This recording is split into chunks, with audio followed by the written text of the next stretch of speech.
My husband David looked me straight in the eyes last Thursday night while I was loading the dishwasher after getting our kids fed and my mother settled in her room. He said something I will never forget. He said he was done living like a stranger in his own house, and if I really loved him, I would stop prioritizing everyone else over him.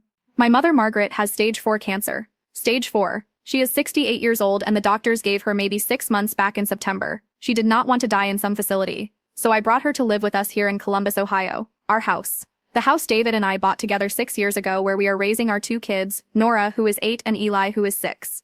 I actually stopped mid-motion with a plate in my hand and just stared at him. Because what kind of thing is that to say to your wife who has been running herself into the ground for the past 3 months taking care of everyone including him? If you are watching this and going through something similar with a parent or loved one, let me know where you are watching from in the comments. Sometimes it helps to know we are not alone in these impossible situations. For 3 months, I have been doing everything, waking up at 5 in the morning to help my mother with her morning routine before the kids wake up, getting Nora and Eli ready for school, making breakfast for everyone, taking my mother to her appointments 3 times a week, managing her medications, which is basically a full-time job by itself because there are 12 different pills and they all have to be timed perfectly, picking the kids up from school, making dinner, helping with homework, getting my mother settled for bed, doing laundry and cleaning and grocery shopping and all of it while also working part-time from home as a medical billing specialist. David works a regular 9 to 5 as a financial analyst downtown. He comes home and acts like he is doing me a favor by existing in the same house. He said that was exactly the problem. I do everything for everyone except him. So when he said that to me about being a stranger in his own home, I asked him what exactly he meant. From where I was standing, he was living like a king with a wife who does literally everything. I put the plate down and asked him to explain what he needs from me that he is not getting. He started going on about how we have not had a date night in months. When we do talk, it is just me venting about being overwhelmed. I reminded him she is not living here indefinitely. She is dying here. It has only been 3 months. I told him I am overwhelmed because I am. I am caring for a dying woman who happens to be my mother while also raising our kids and keeping our household running. He said he understands it is hard, but he did not sign up to have his mother-in-law living with us indefinitely. He said he was not jealous. He was just lonely in his own marriage. He said 3 months feels like 3 years when your wife barely looks at you anymore. I actually laughed, not a happy laugh. One of those exhausted laughs where you do not even know what else to do. I asked him if he was seriously jealous of my dying mother and our young children who need their mom. David tried to grab my hands, but I pulled away because I was elbow deep in dishwater and also because I was angry. He said, maybe we should look into getting my mother into a nursing home or hospice care facility because this situation was not sustainable for our marriage. He said we needed to talk about this seriously. I said, fine, let us talk. I told him my mother has maybe 3 or 4 months left if we are lucky. She specifically asked to die at home, surrounded by family, not in some sterile facility where she knows no one. He said he was sorry about my mother, but our marriage had to come first. I asked him what marriage exactly, because from where I was standing, I was the only one in it who was actually doing anything. I reminded him I work too and do everything else around here. He got defensive and said he works full-time and pays most of the bills. He said his job is demanding and when he comes home he needs his wife, not a stressed-out caregiver who barely acknowledges him. He said that was not fair and I was making him sound like a villain when he was just trying to save our marriage.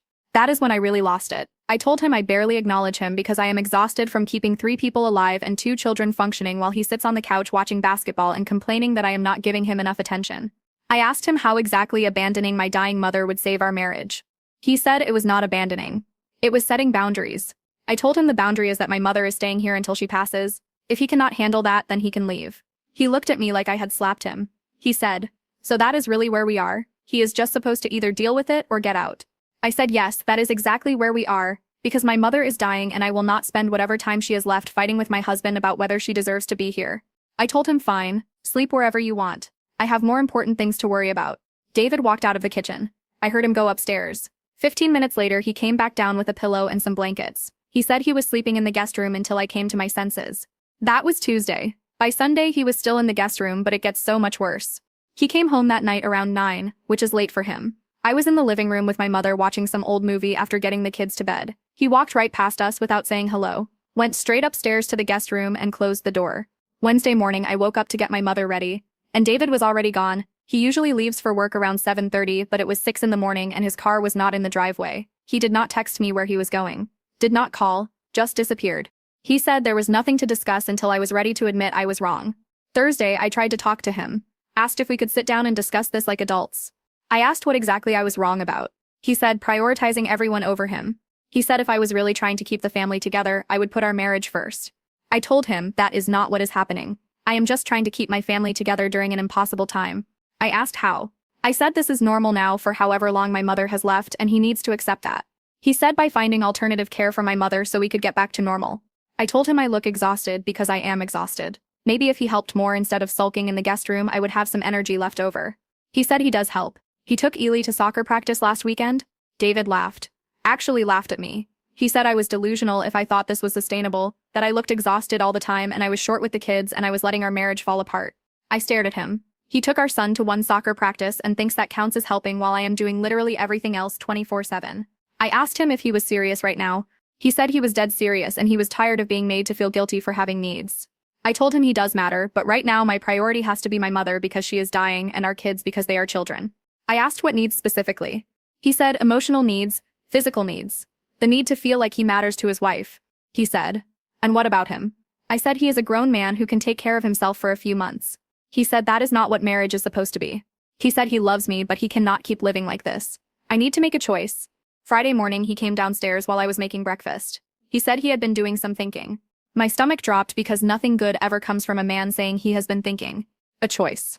He said choose him or choose the situation with my mother. I asked what choice.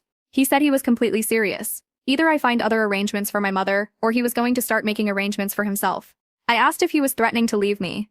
I actually dropped the spatula I was holding. I told him he cannot be serious right now.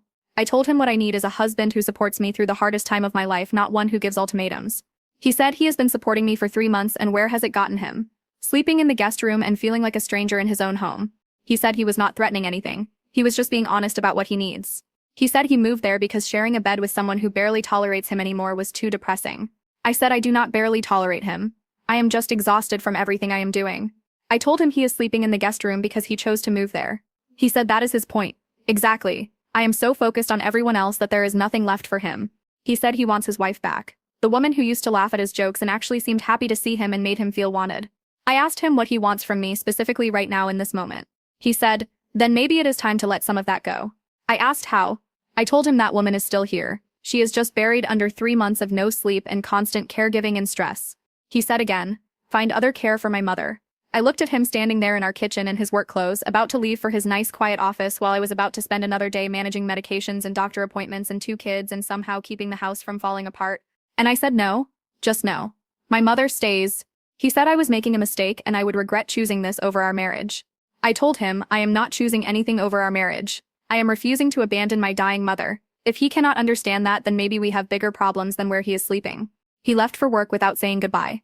He was gone all day, did not answer my calls or texts, came home at 11 that night and I was still up because I could not sleep worrying about where he was.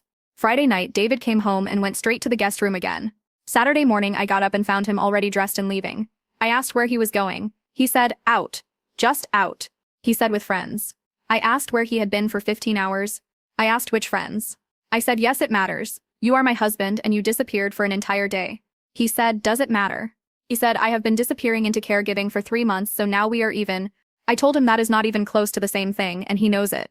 I asked if he was checking out now too. He said from his perspective it is. I have been checked out of our marriage since my mother moved in. Sunday morning I woke up and David was packing a bag.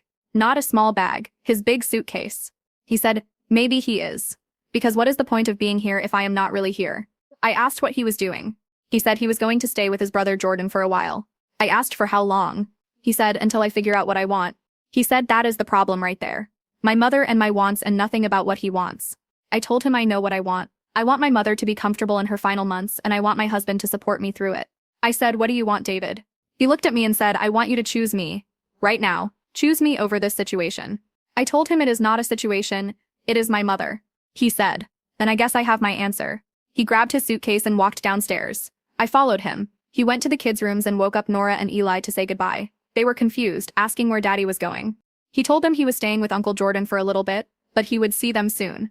Nora asked if Mommy and Daddy are fighting. He left, just walked out the door with his suitcase and drove away at 8 in the morning on a Sunday, leaving me standing there with 2 confused kids and my mother who had heard everything from her room asking if everything was okay. He said, no, sweetie. Sometimes grown-ups just need space. I checked his Facebook Monday morning and he had changed his status to single. Single. We are not separated officially. We have not talked about divorce. But he went ahead and changed his status to single like our marriage is just over. My sister Heather called me crying because she saw it. My friend Rachel texted asking what was going on. His mother Barbara called asking why her son is saying I chose my family over him. I have gotten messages from at least 10 different people asking if we are splitting up. And David, he is not answering my calls, not responding to texts. I left him a voicemail saying we need to talk about this properly. He sent back one text that said you made your choice and I made mine. I am sitting here on Sunday night after getting my mother her evening medications and putting the kids to bed and doing the dishes and folding laundry, and I just want to scream. His friend Mason commented on his single status saying, "Welcome back to freedom, brother." And David liked it. My mother is dying. My kids are confused and scared. My husband walked out and is making me look like the bad guy who chose her family over her marriage.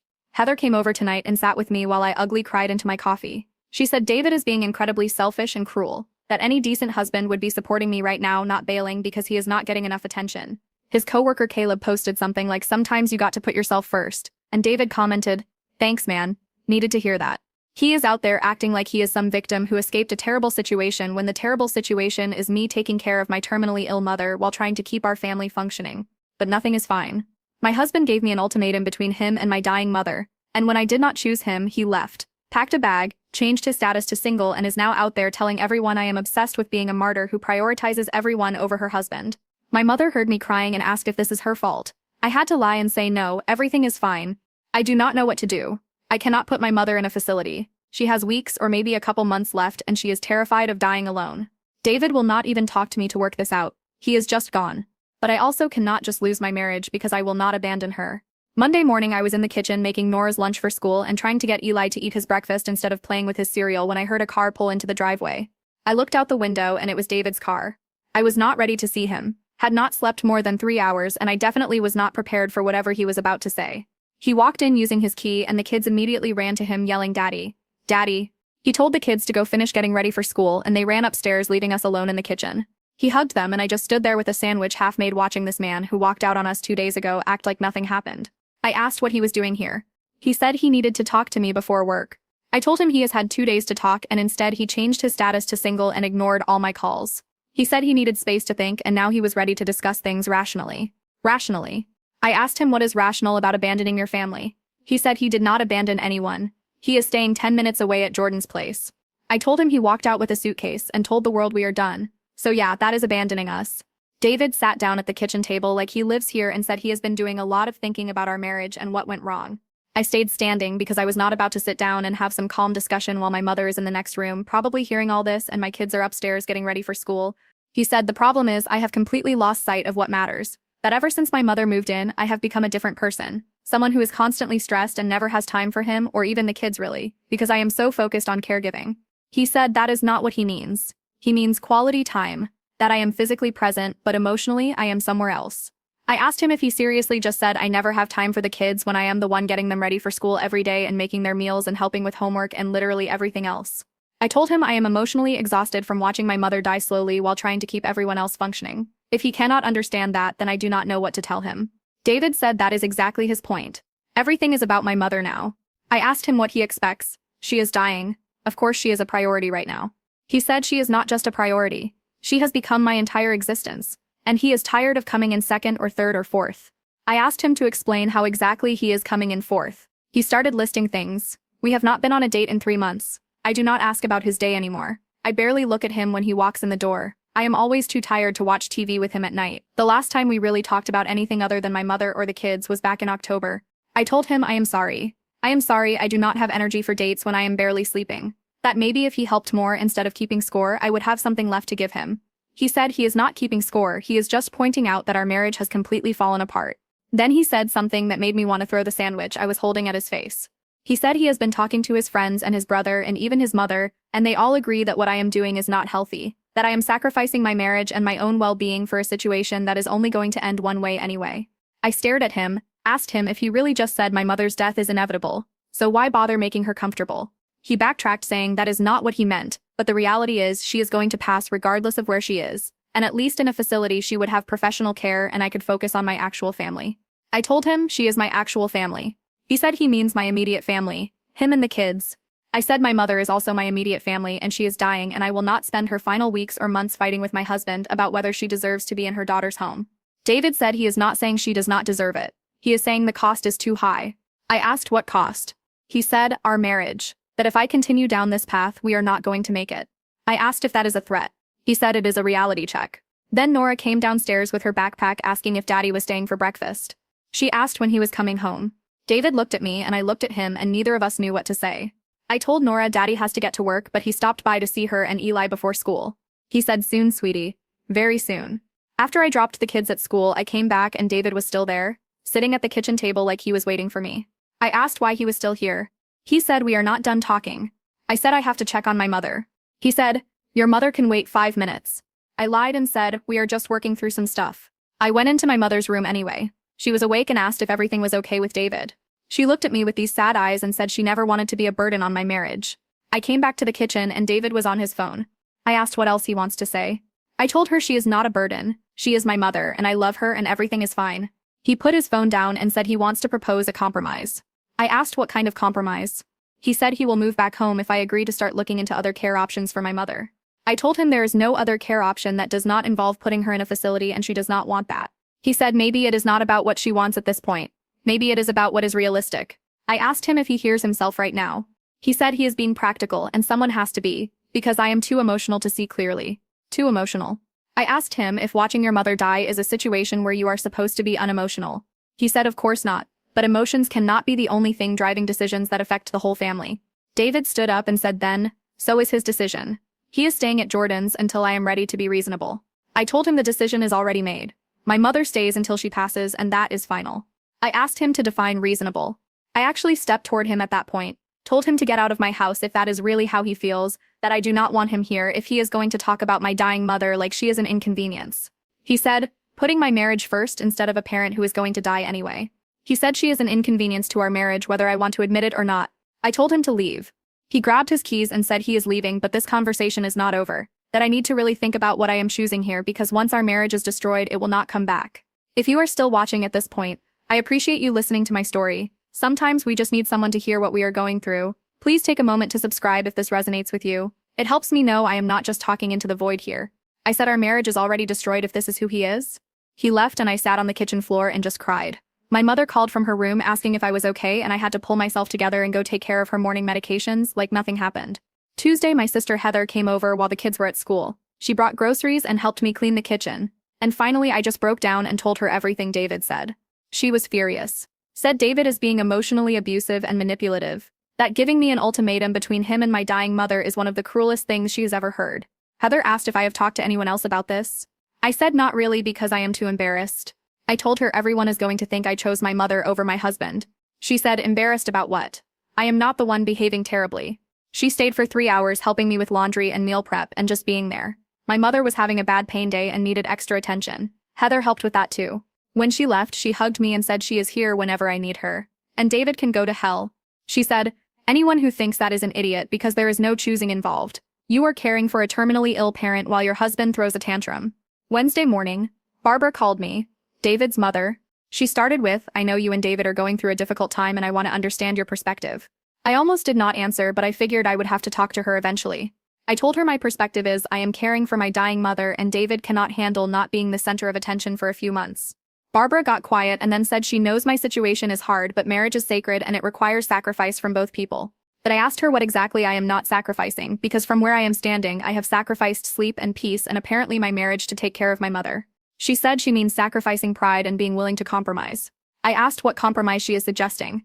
She said maybe looking into professional home care or part-time facility care for my mother so I can focus more on my family. I told her my mother is my family. I asked her point blank if she is saying I should put my mother in a facility against her wishes so David feels more important. Barbara said she understands, but David is my husband and that relationship has to come first.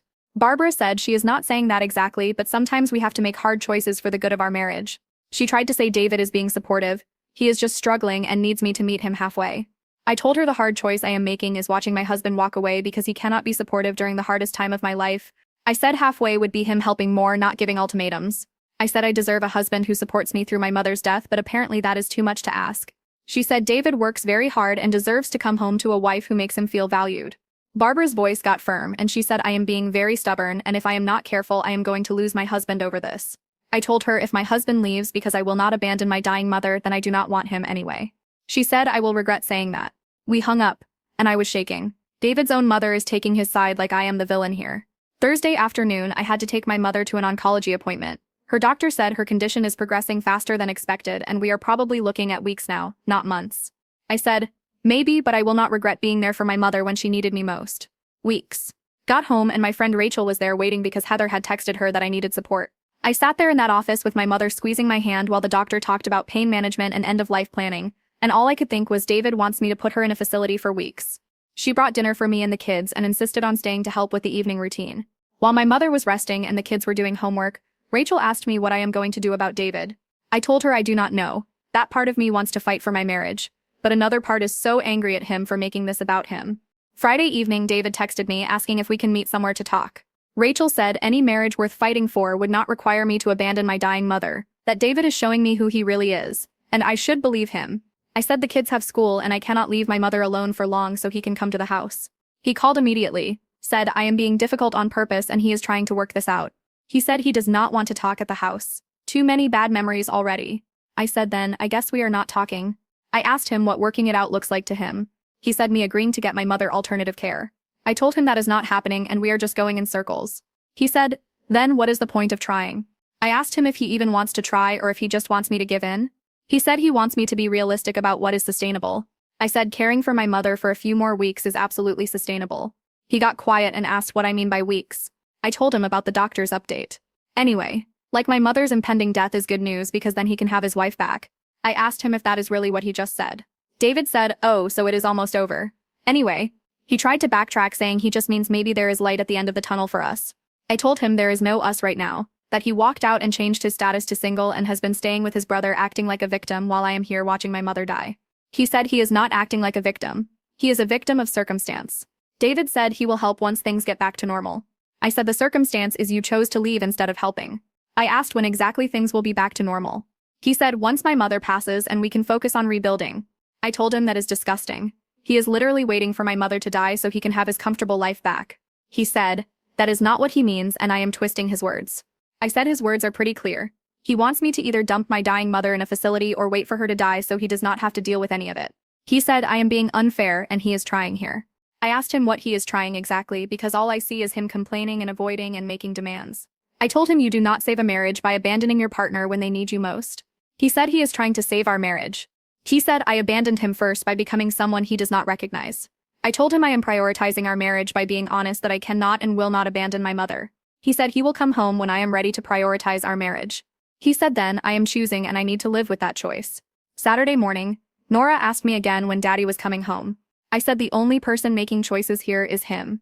I told her I do not know, sweetie. She started crying, said her friend Emma's parents got divorced and now Emma only sees her dad on weekends and she does not want that to happen to us.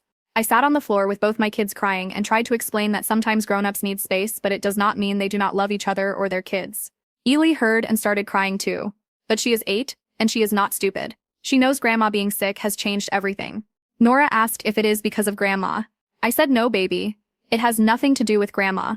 My mother heard the kids crying and called from her room. I got the kids calmed down and settled with a movie and went to check on her. I sat on her bed and held her hand and told her absolutely not. She is staying right here where she belongs. She was crying too. Said she is ruining my life and my marriage and maybe she should just go to hospice. She said she does not want to be the reason I lose my husband. I told her David is the reason I am losing my husband by being selfish and unsupportive. She said, but if she was not here, none of this would be happening. Sunday morning I was doing laundry, and my phone rang. Jordan, David's brother. I said if David was a decent husband, he would be helping me care for her, not running away. I answered and he said he needs to talk to me about David. I asked Jordan why he is calling me about this. I said, okay. He said David has been staying with him for over a week now and he is a mess, that he is not sleeping well and he is clearly depressed and keeps talking about how his marriage is falling apart. He said because someone needs to fix the situation before it is too late. I told him I am not the one who needs to fix anything. David walked out. Jordan said, David walked out because he felt pushed out. That from his perspective I basically chose my mother over him. He said that is not the point. I laughed, asked Jordan if he would put his dying mother in a home so his wife would not feel neglected. I said that is exactly the point. Jordan said relationships require compromise, and sometimes you have to make hard choices. He said, and what about after? What happens to my marriage then? I told him I have made my choice and it is to be there for my mother in her final weeks. I said I do not know. Maybe David will come back and we will try to rebuild, or maybe he will not, and I will know I married someone who could not be there when I needed him most. I said it feels pretty black and white when your husband gives you an ultimatum between him and your dying mother. Jordan said I am being very black and white about this. He said David did not mean it like an ultimatum. He just wanted me to understand how serious things are. The call ended badly with Jordan saying I am being unreasonable, and me telling him to stay out of my marriage. I told him then David should have used his words instead of packing a suitcase and changing his Facebook status. Sunday night, after getting my mother settled and the kids to bed, I sat in my room and looked at David's Facebook. Now Jordan is probably telling David I am being difficult, which is just perfect. He posted a photo from some bar with Mason and Caleb, captioned finally feeling like myself again. Finally, like being married to me and parenting our children was some prison he escaped from.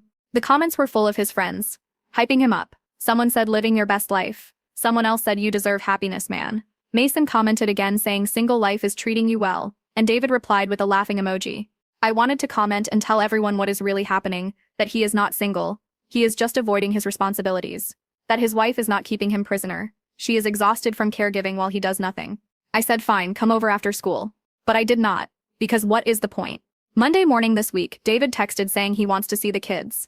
I asked why. He said he wants to take them to the park. Just them without me there. He said he wants to talk to them without me hovering. Nora and Ale were so excited to see him, ran straight to his car yelling daddy. Monday afternoon, David showed up at 3:30 right when I got back from picking up the kids from school. I stood on the porch watching him hug them and load them into his car, and something in my gut told me this was a bad idea. But what was I supposed to do? Say no, you cannot see your own kids. He said he would have them back by dinner time and drove off. I went inside and checked on my mother, who was having another rough day. Lots of pain and nausea. Spent the next 2 hours managing her medications and trying to keep her comfortable while also making dinner and doing laundry and checking the clock every 10 minutes. David brought the kids back at 6:15. They came inside and both went straight to their rooms without saying hi to me or asking about dinner. I asked David what happened. That is weird, because normally they are all over me after being out wanting to tell me everything they did. He said nothing. They just had fun at the park. He said we just talked about stuff. Nothing bad. I asked if he said something to them. Then he left before I could ask more questions. I went upstairs and knocked on Nora's door. She was lying on her bed staring at the ceiling. I asked if she had fun with Daddy. She said yeah, I guess. I sat on her bed and asked what they talked about. She got quiet and then said Daddy told her that Grandma being here is making Mommy too stressed and that is why he had to leave. I asked what else he said. I asked if Daddy said anything else. Nora said Daddy told her that sometimes people have to make hard choices and Mommy chose to take care of Grandma instead of taking care of the family. Nora started crying. Said Daddy told her that Grandma is very sick and probably going to heaven soon. And after that happens, Mommy and Daddy might be able to fix things. That Daddy misses them so much but he cannot come home yet because the house is too sad and stressful right now. He said Daddy told him that sometimes grown-ups fight because they want different things. That Mommy wants to take care of Grandma and Daddy wants the family to be happy again. I was shaking.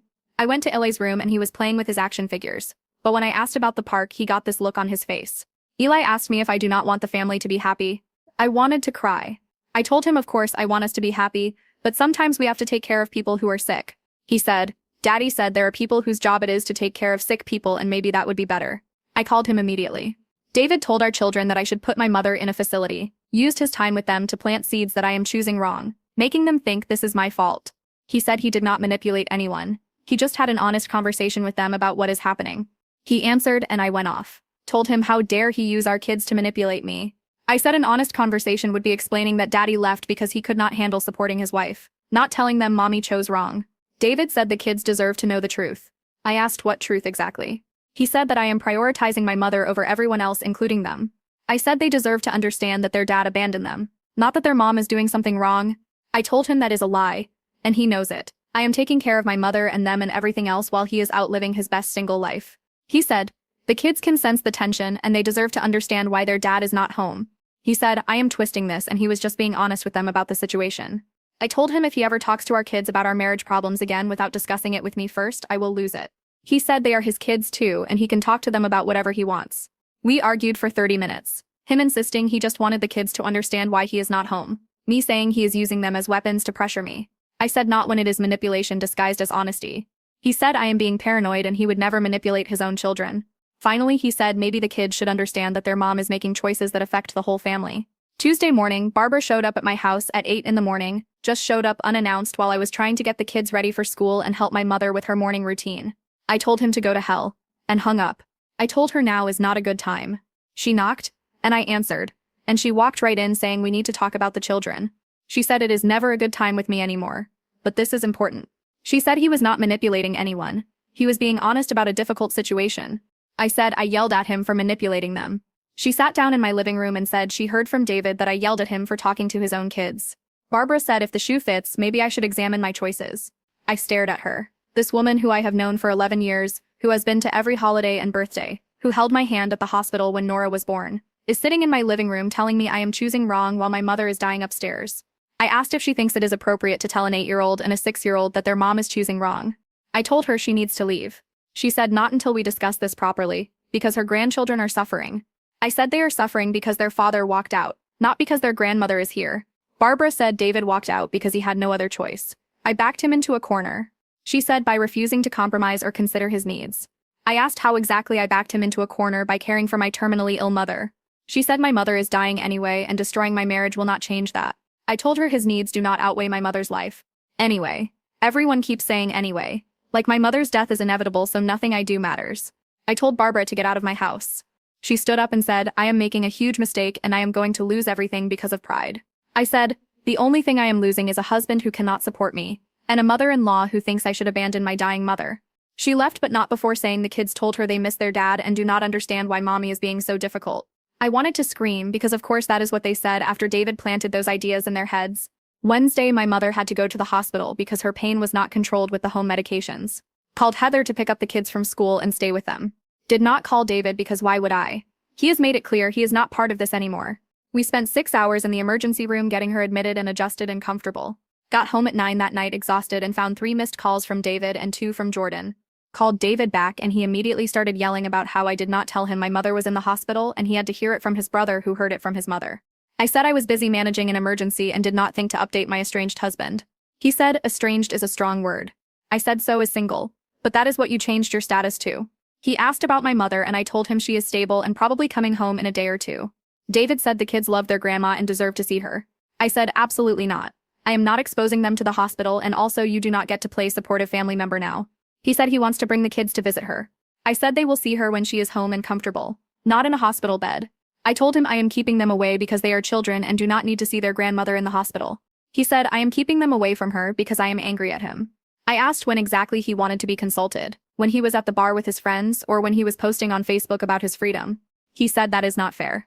He said I am being controlling and making all the decisions without consulting him. Thursday, my mother came home from the hospital. Her doctor pulled me aside and said, we are really looking at days to maybe 2 weeks now. I said neither is walking out on your family and then demanding to be included in decisions. Days. Got her settled and comfortable and the hospice nurse came by to set up more equipment and medications. My mother looked at me while the nurse was there and said she is sorry for all this. I had to sit in that parking lot for 10 minutes just breathing before I could drive her home.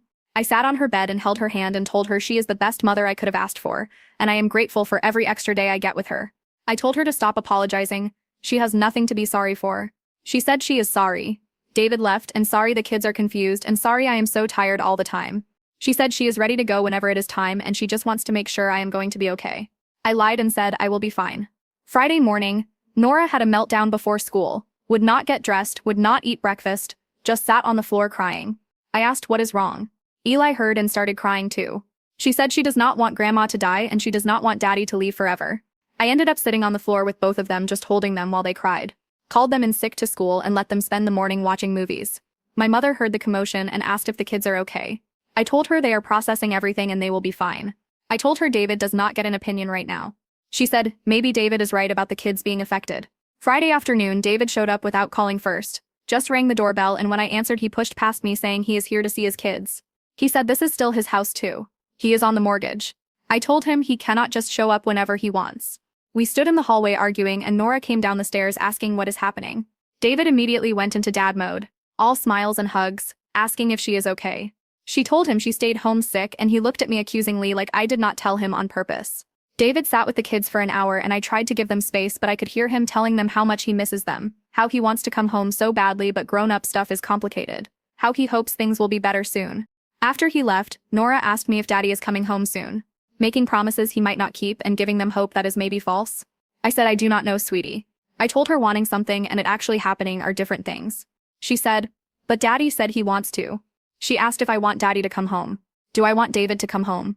The man who walked out on me when I needed him most. The man who gave me an ultimatum between him and my dying mother. The man who has been out living his best life while I am here drowning. I did not know how to answer. Saturday morning my phone started blowing up. Texts from numbers I do not even have saved. And that is the truth right now. I told Nora I want Daddy to be happy and I want us all to be okay. Looked at Facebook and David had posted a long status about how hard it is to be separated from your kids when you are just trying to do what is best for everyone, about how sometimes marriage requires tough love and space, and hopefully his wife will understand eventually. The comments were full of people supporting him. His friends saying, "Hang in there, brother." His coworkers saying, "You are doing great." Even some mutual friends commenting about how hard separation is. And I am sitting here with our kids and my dying mother looking like the villain who pushed him away.